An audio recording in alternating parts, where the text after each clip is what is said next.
ایک بھائی نے سوال کیا کہ اس میں اعظم پڑھنے کے لیے اجازت لینا ضروری ہے؟ اصل میں یہ جو سوال ہے نا اجازت کا، یہ بڑا پیچیدہ سوال ہے۔ اس کے اوپر میں نے اپنے کتب میں بھی بڑی ایک طویل تحریریں بھی تحریر کی ہیں۔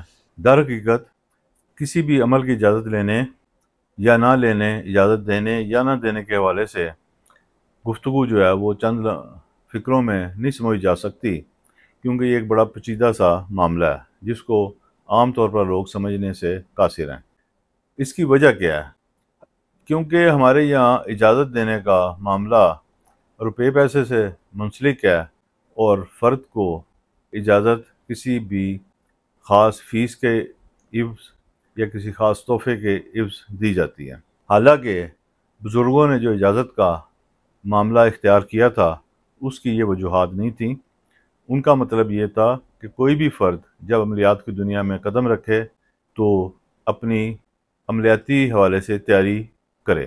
یہ ایسی ہے کہ آپ اگر فریج ٹھیک کرنا چاہتے ہیں تو صرف آپ اپنی خواہش پر کہ میں فریج ٹھیک کرنا چاہتا ہوں پیچکس پلاس پکڑ کے اس کو کھول کے نہیں بیٹھ سکتے، اور اگر آپ اسے کھول لیں یا جتنا بھی اس کے ساتھ آپ ظلم کریں اس کے بعد وہ فریج ٹھیک تو ہو نہیں سکتا آپ سے، کیونکہ آپ کی اس میں کوئی ایکسپرٹ ہی نہیں ہے۔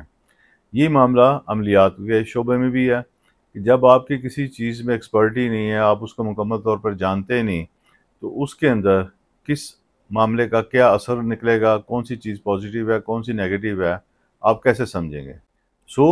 اس حوالے سے آپ میری کتب جو عملیات کے موضوع پہ اس میں بڑی تفصیل سے میں نے اسے ڈسکس کیا ہے، اور اس کے ساتھ ایک ویڈیو الگ سے بھی میں نے اس موضوع پر ریکارڈ کرائی ہوئی ہے، اسے بھی ضرور دیکھیں اور سنیں بھی اور سمجھیں بھی۔